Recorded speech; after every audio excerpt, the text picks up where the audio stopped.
Hello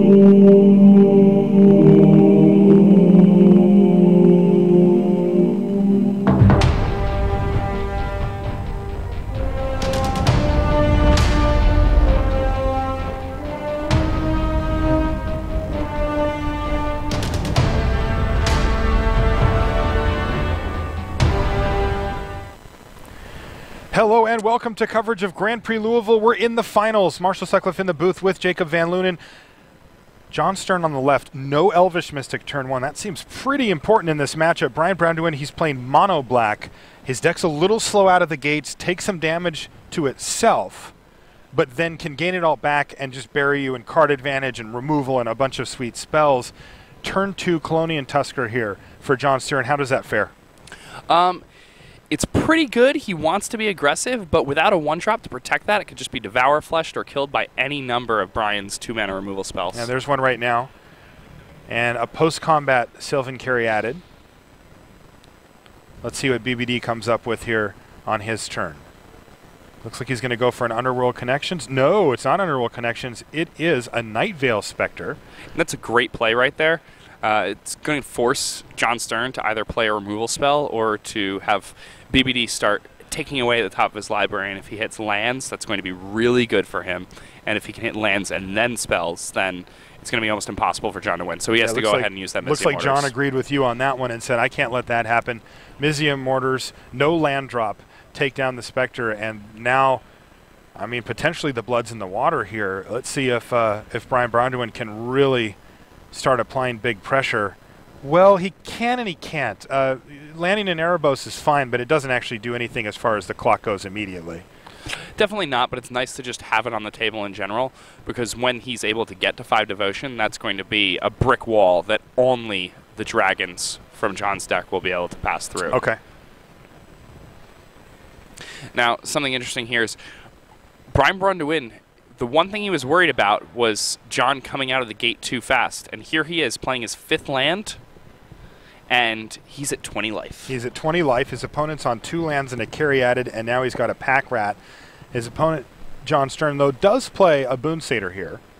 Draws a Mountain for the turn, so things could start turning around for him. But, you know, Braun Duin carefully playing his Pack Rat such that he's made sure to leave the mana available to make a copy of the Pack Rat here, even if this one were to get hit by a removal spell.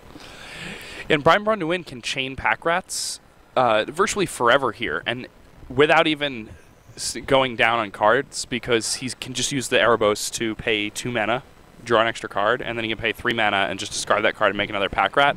So he can aggressively trade these Pack Rats even with 2 toughness things like Boon Satyr. And since he's under not a lot of pressure here, he's probably just going to take the hit for 4 at this point and then make another Pack Rat. And then his Pack Rats are going to be 3/3s whenever he activates a Mutavault, or, I mean, he can activate multiple Mutavaults and then... Yep, you're right. He just took it here. Another thing to keep an eye on is that, remember, the Pack Rat tokens aren't just generic rats. They're actual copies of Pack Rat, meaning that they will increase the devotion count for Braun Duin, meaning that Erebos could come online pretty quickly here, too. Now, this is a post-combat Xenagos. Is he going to make a Satyr here? I imagine he will, but... So what was the deal with the post-combat here? He wasn't going to attack with a Satyr anyway? Yeah, because if he attacks with a Satyr, then Braun Duin can just activate both of his Mutavaults, and then his Pack Rat becomes a 3/3, and he can just block and eat the Satyr anyway. Ah, yeah, right. Yeah. Good call, Jake. So Satyr sitting back on defense, but we do have a rat. Now, I'll note that even though that looks like a generic rat token, remember that it's not. It is a copy of Pack Rat. Correct. In token form. Yeah, now he can send both of these Pack Rats at Xenagos, and even if a Satyr blocks one of these Pack Rats, Braun Duin can simply activate one of his Mutavaults, and then both Pack Rats will become 3/3s, and the Xenagos will die, and the Satyr will get eaten. So or he can even just make another rat. Yes, that's true. So he's got multiple options along those lines. He's going to, in fact, he's going to go all in on Pack Rat here. Underworld Connections and Doomblade I like hit that the play bin. a lot. He has 3 Mutavaults in play. He has 3 Mutavaults, which all will act as rats and pump up the Pack Rats more. It also means that Erebos is now live, and in they come. So those are 4/4 Pack Rats and 5/7 Erebos. Didn't quite see exactly what if he's attacking any of those at Xenagos, or if they're all just going to hit John Stern. But it looks like some amount of them hit John Stern, and some of them, and at least a couple of them hit Xenagos there. Yeah, I imagine he attacked 2 rats at Xenagos and Erebos at John Stern. It looks like it. John Stern's at 18 now. He had jumped up above 20 briefly because of Devour Flesh earlier in the game, but he's back down below 20 now. Brian Braun Duin sitting at a pretty comfy 16 life with a huge board state. No hand, but he doesn't need one currently. No, he does not. If he draws a land here, he could actually play the land instead of making it into a rat, then pay 2 mana to activate his Erebos out of the dead, drawing another card, then turn that card into a rat, and then activate a Mutavault and attack. Jeez. Here's another Xenagos. And it's going to actually make mana this time, and that's going to make a Polukranos. Now, what does that do here? Well, actually, the fact that he has Xenagos in conjunction with Polukranos means that he might actually be able to take down these rats. It doesn't look like he's going to have enough mana this game, but in some situations, even when your opponent has 3 or 4 rats in play, yes, you can use Polukranos and target 1 for 5 damage, 1 for 4 damage, 1 for 3 damage, 1 for 2 damage, and then they're just like 3 blind mice. You hit one and they fall down like dominoes. It's pretty fun to watch when you're playing the 3 blind mice, he says. Yeah, when you're playing the Nykthos green deck, it's a fun thing to do against pack rats. Now, unfortunately for him, he's facing down triple Mutavault as well. Yes. So that's going to make that pretty ridiculously hard to do. Yeah, at this point, these pack rats have the potential to be absurdly large at will. That's right. Like, I mean, I wouldn't be surprised if he just starts ignoring Xenagos at some point here and just attacking everybody right at John Stern. He just pointed directly at John. Did he? Okay. Yes. So here we go. Attack you.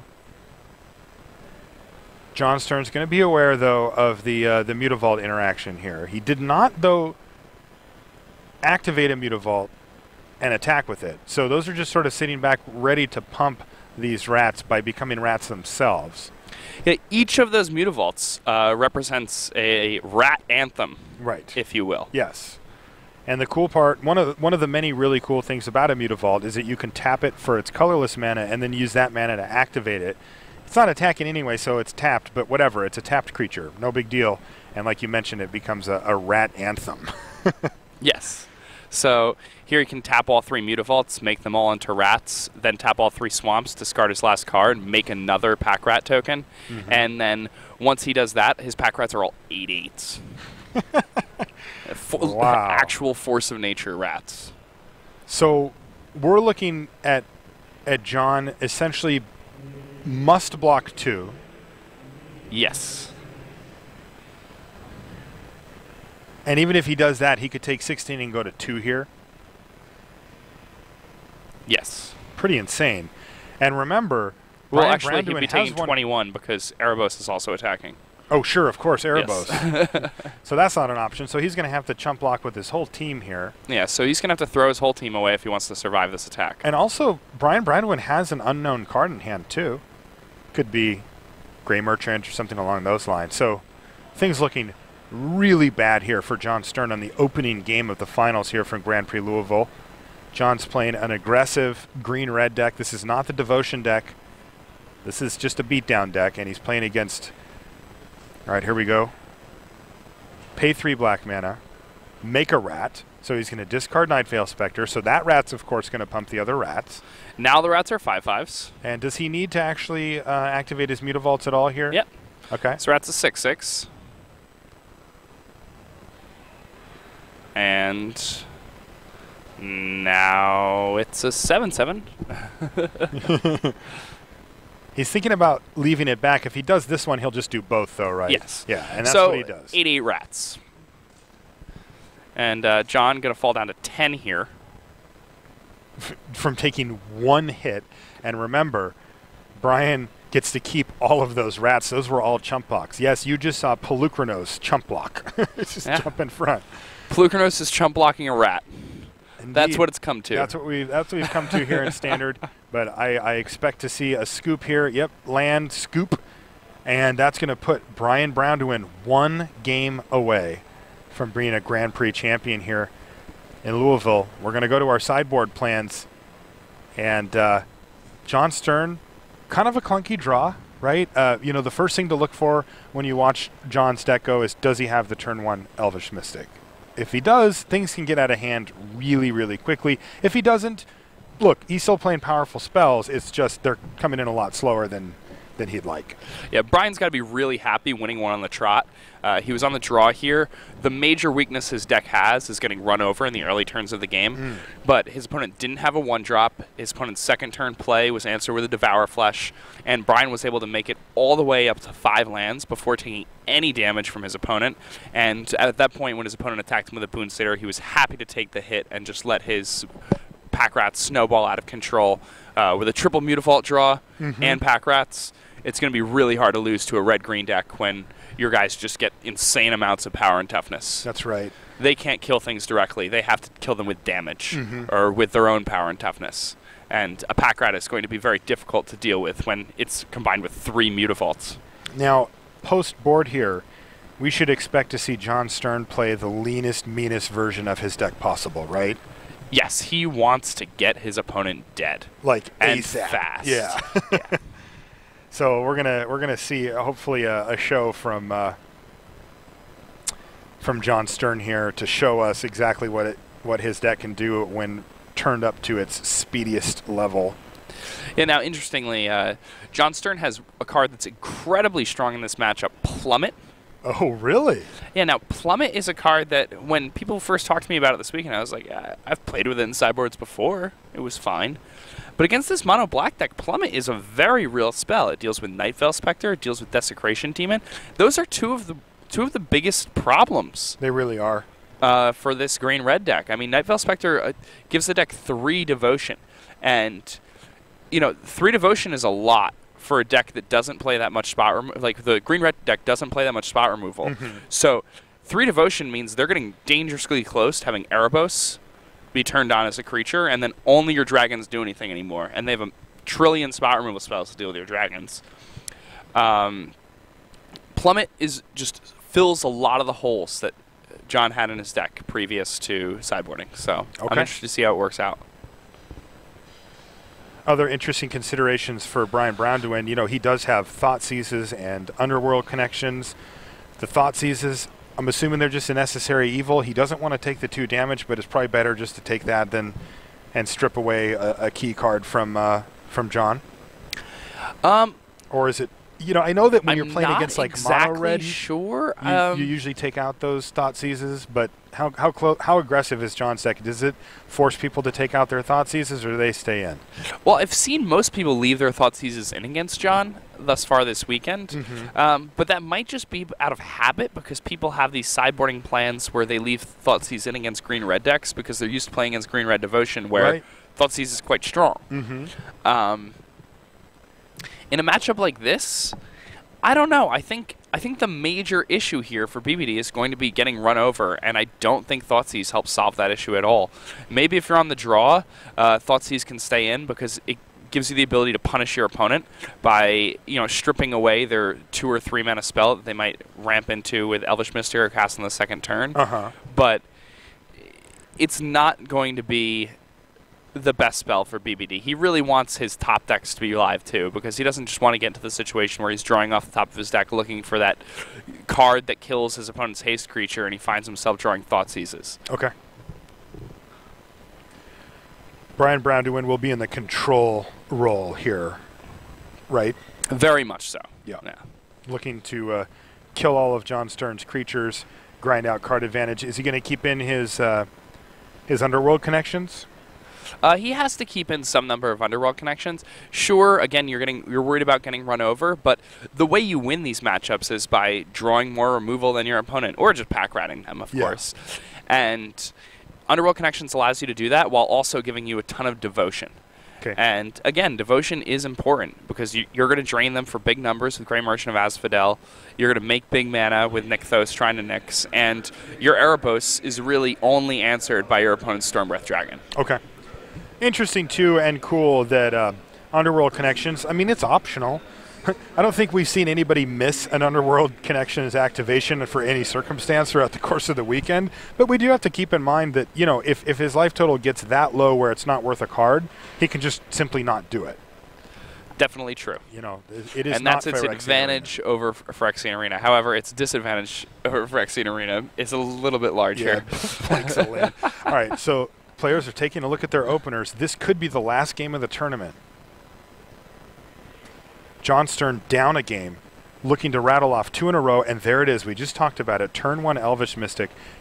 It's a big start for John, but there it is, the Thoughtseize. So those are going to stay in, and he sees Sylvan Caryatid, a couple of Domri raids, and some lands. So it looks like we're going to get to see a Domri raid here next I would turn. imagine we will. Yeah, so even if he takes one of them away, is that what he's going to take here?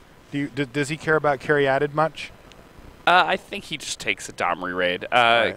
Caryatid can blank a Devour Flesh, so if he has one of those in his hand, he might just take the Caryatid. But I mean, John doesn't really have any pressure, so if he has the Devour Flesh in hand, he might just want to go ahead and take the Caryatid. But he doesn't. Right, or he just does and would still rather be taking a Domri. Right. All right, so here's Domri raid. Plus, does he draw a creature? He does, and it's a Colonian Tusker. All right, so things looking good in the early turns here for John Stern. Hasn't even attacked, and he's got his opponent down to 18. He's also got a Planeswalker and a creature on board, and his opponent hasn't done a ton. Brian Bradwin plays a Mutavault and says go. Oh, wow, and John just drew.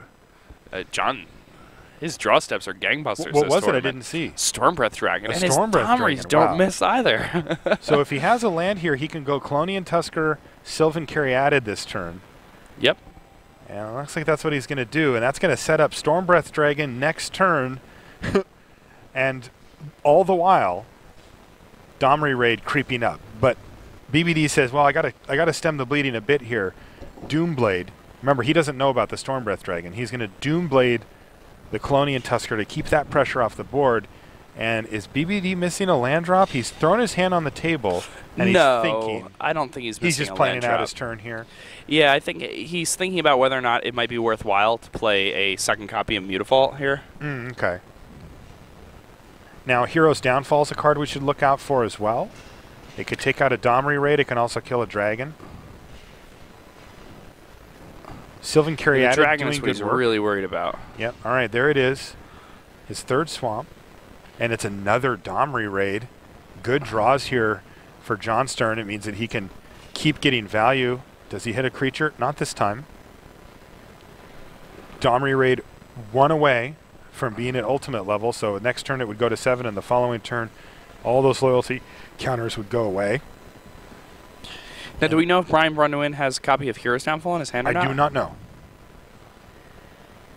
But here's a Stormbreath Dragon, so we're going to find out pretty soon one way or another.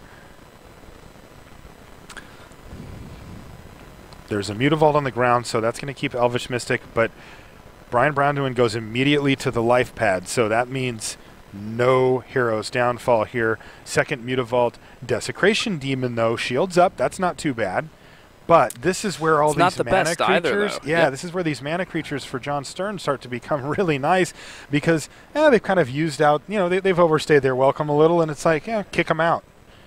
Tap down that demon. What is this? 1, 2, 3, 4, 5, 6. Oh, he's going to ultimate his Stormbreath Dragon, which makes it big enough to just crash right past that demon. 7/7. He's actually just going to fight. All right, so he's going to fight the demon, just get it out of the way. And then he's going to attack. So very assertive play here from John Stern. He's got his opponent down to 3. Remember, and Brian Braun shows him all of the swamps in his hand. John's very good at having his opponents draw lands this weekend. This happened to him in the mono black matchup last time we watched it also. You mentioned this. Chris Anderson. You mentioned this before when swamps in a row. When we were watching John Stern, that this is how he drew it up, right? You said that's just how he drew it up. Well, that game was exactly how he drew it up as well. Yeah. This is that sequence and the way that game played out is exactly what he wants his deck to do every single time. And when he built the deck, he has built it to maximize making that happen as consistently as possible. Yeah, that turn 2 Domri, and even with that Thoughtseize from Brian, he had 2 Domris in his hand, so he was guaranteed to land one on the second turn. Brian able to take 1 Domri out of his hand, still cast one on turn 2, and then the Domri right away snaps a Tusker right off the top of his deck. It does. Then next turn, he draws a Stormbreath Dragon, has the mana to cast it already, plus his Domri, snaps another Tusker right off the top of his deck. Yep. Brian, drawing lands, can't really do much about that, especially on the draw. Yeah. He just got run over. The only ways that Brian can really pressure an early Planeswalker like that are by killing it with Hero's Downfall or maybe getting some Mutavaults into it. But that's about it. Yeah. I mean, that's not a whole lot there. It doesn't really seem like the best plan. And, I mean, here now, Brian on the play, I'm not sure if the Thoughtseizes are still going to remain in his deck on the play. He might have Night Veil Spectre instead. He does know that his opponent has Plummet, but... he does know that? Oh, he knows about the sideboard. He doesn't know if he's brought it in or not, but he should assume that, right? Oh, I'm sure he's going to assume that his opponent has brought in the Plummet. But, he, you know, he can't take out Desecration Demon because it's just too good in the matchup. And, you know, bringing the Night Veil Spectres actually makes his opponent's Plummets work harder and gives his Desecration Demons more value. So I wouldn't be surprised if the Night Veil Spectres came back in and the Thoughtseizes came out. Okay. Well, we're going to find out shortly who is going to be our champion. It could be John Stern of Team Face to Face Games, and it could be his second Grand Prix championship in like a year. Yeah, both standard. Both in standard. Yeah, he won Grand Prix Atlantic City earlier this year playing a interesting Bant Hexproof deck. He did, yep. Or it could be Braun Duin. Aura, it could be.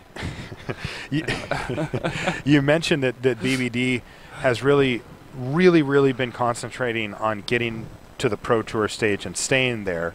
He qualified for Pro Tour Theros last weekend.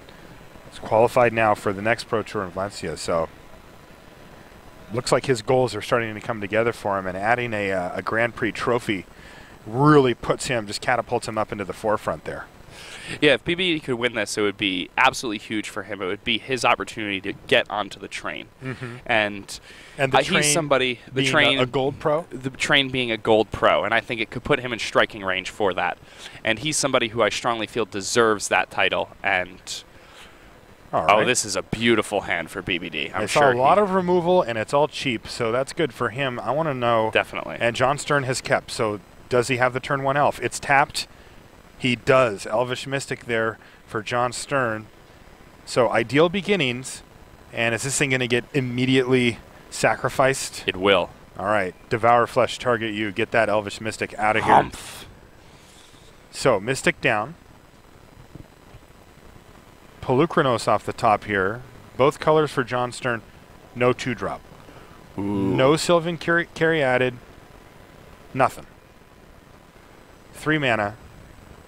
Underworld Connections on my swamp, so and ship it back. And you see he's got a little pep in his step there as he slams it on there and sends it back. Let's see now what John Stern comes up with. Does he have a Domri raid?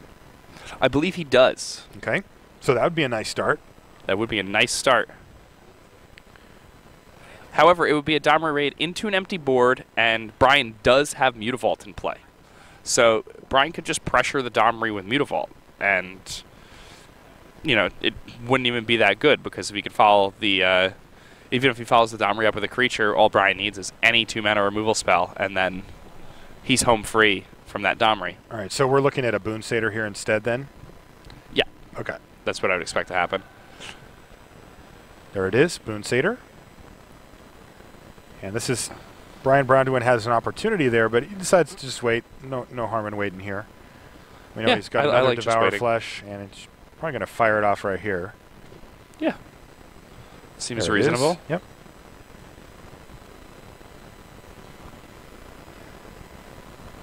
And here's a Boon Satyr that's going to take the place of the other one. So, you know, it did end up costing him 4 life here, waiting. It did.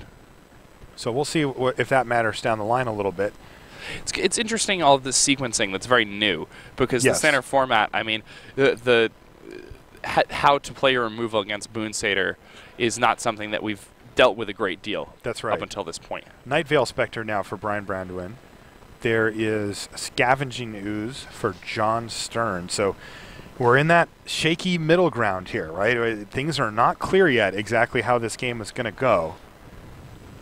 But John Stern is going to attack here with his 4-2 Boon Satyr and put a decision to Braun to win. He's got multiple options, and the option he chooses is Ultimate Price. Seems like a pretty good option to me. I like it. And what does John Stern have now? Looks like he has an opportunity to resolve a Domri, but that would just die to Mutavault. I mean, it might cantrip, it might not. Oh, that's not a bad one. So there's the Scavenging Ooze he drew for the turn. He's immediately going to pump it up to a 3-3, get rid of that Elvish Mystic, and no land drop, pass a turn back here. So things starting to get a bit shaky here on John Stern's side as he's falling behind pretty quickly on the cards and the land drop race. Though Braun doesn't have a ton of action in his hand. I know he's got a couple of swamps. Yeah, I mean, he's drawn a few extra cards, but he'll continue drawing extra cards. He will. And this Nightveil Spectre will also start doing a little bit of work as it were. All right, here it is. Attack you. And he hits Scavenging Ooze, so that's not going to come down for a while, if ever. Well, he could always hit a green source. Yep. Certainly not impossible. And he kind of just does nothing here, passes a turn back. Is that a Reverent Hunter there? What was that? Oh, I believe that was Arbor Colossus. Oh, an Arbor Colossus. Okay, even better. Great card. Yeah, unfortunately, he's way off from being able to actually cast it, and he is on the Scavenging Ooze plan here. And he just says, yeah, just take 3. Yep. And he's got a Domri raid here. So is he going to Domri raid and go for a fight? There's a huge risk factor there. Yeah, there's a massive risk factor in just going for a fight right away here. But so do you think he's just going to try to draw some cards, or I mean, if he does, he's going to lose his Domri raid to the Mutavault and the Nightveil Spectre, but he's going to do it anyway. Sees a non-creature on top of his deck and just passes a turn back. And with that being a non-creature on the top of his deck, it's actually pretty likely that it's a green source of mana. So that has to bode well for Braun to some degree. We have to remember that the majority of non-creatures in his deck are green lands. Mm-hmm. More than half, even. Somewhat surprising that BBD chose to not use his Hero's Downfall in that spot. I mean, he does just get to kill Domri here, right? He does. Without having to use an actual card, he just activates Mutavault. Not going to get a draw out of the Nightveil Spectre here, but no value for Domri raid there. It does not hit a creature when he pluses it, and it just gets killed the next turn. A little bit of life gain, but you have higher hopes for a Domri raid when you put it in your deck list than that. John Stern, now he hits a forest. So are we going to start seeing some Pelucranos, some big stuff start hitting the board here? Let's find out. Start off by attacking for 3 damage. And there's Ultimate Price that's going to hit this Scavenging Ooze. Okay, you got it. Land, Pelucranos. Your move. All right, so yeah. BBD. It's a big boy. Yeah, he's still sitting on that Hero's Downfall. Is that what you said you saw him have earlier? Yes, he is. Okay, so he's got an answer in hand. And he just found another one, too. Okay. Was that another Devour Flesh there? It was another Devour Flesh. All right. So here is 3 mana. Wow, for a Lifebane zombie as well. That's going to at least hit an Arbor Colossus, if not something better. Wow. Wow. Rurik Thar. It can also take away the Arbor Colossus if he wants. So one or the other. And that is a stacked hand. That is a sweet grip, but he's a mana short from quite a bit of it and 2 mana short from a bunch. So, like, pretty tough here. This is going to be a tight one. Rurik Thar is actually what he's going to exile here, though. I have to agree with that because he's going to be using a lot of life for his Underworld connections at this point. Oh, okay. And if his opponent resolves a Rurik Thar and he is at 6 or less life, he'll just find himself dead. It's just kind of game at that point. All right. Yeah. I mean, even though his opponent's like 2 full land drops away from landing that Rurik Thar? Yeah, I mean, his opponent's at 20. Okay. And, there's no sign of his opponent really falling much lower at this point, considering there's a Devour Flesh that BBD is about to fire off at this Polukranos. Target you. Polukranos down, and that is going to jump John Stern back up in life. So just like you said, JVL, life total is not really the issue here for John Stern at the moment. He does find a land, so here comes Arbor Colossus. Okay, good. I mean, look, John Stern has been playing some sweet stuff here, but he is so far behind because of that Underworld connections. Braun has been able to activate that turn after turn after turn, and you can see the difference on board as a result.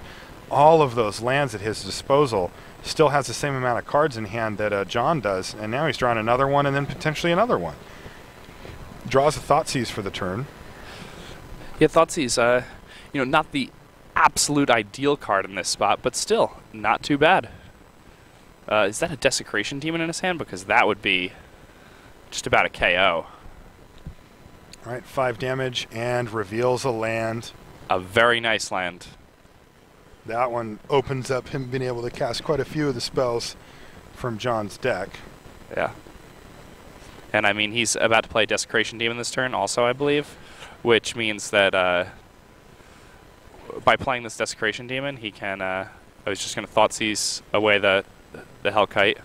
I'm sorry, the Stormbreath Dragon, and then cast the Desecration Demon, and now he's in All right, an so absolutely I want to do a dominant check-in here, position. JVL. Things are looking really sweet for BBD right now. Am I wrong? You're not wrong at all. Okay, so let's see if he can finish this thing off and become a Grand Prix champion with this mono-black Devotion deck that Todd Anderson designed and that he top-8'd with. Go ahead. Interestingly, John Stern just kept... Oh, never mind. I'm sorry. I thought he just scryed and kept a card on top. He Dom-read and missed. Okay. Apologies. No worries. Dom-read and whiffed. So if he scryed and left something on top, it was blowing my mind. I was like, what stays on top? I guess Who's he on figures first? it's going to the Spectre or whatever anyway. But, all right, so there's still that Mutavault down there. And BBD, Brian Duin, looking to be a Grand Prix champion here. He's very close. You got to wonder if those palms are getting a little sweaty there as he's looking at the board and he's like, "This looks pretty good." Yeah, I feel pretty good about this right now. I might win this thing. Yeah. All right, he's going to kick things off though with an activation of his Underworld connections, dropping him down to 6.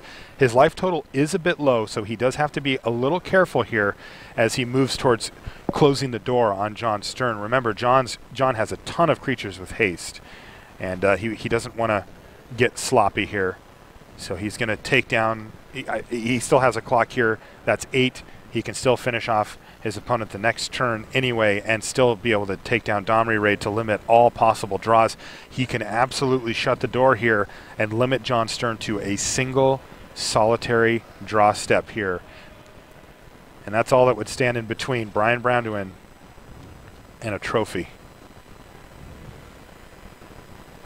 Being extra careful here. I mean, he knows he's in a fantastic position, but this is not the time when you want to get too quick for yourself here. You don't want to be a fancy pants. You do not. So he plays another Lifebane zombie, even though his opponent doesn't have a hand. He also plays a Scavenging Ooze. He also plays a land, and he has set up an insane board state here. And it feels like, with only 2 red mana sources on board, that's going to do it. And Brian Duin is our champion here at Grand Prix Louisville. Mono Black Devotion, a deck designed by Todd Anderson, played by Todd Anderson, also played by Brad Nelson and Brian Duin. All 3 of them top 80 in the Grand Prix here. You get a look at the road to the finals here.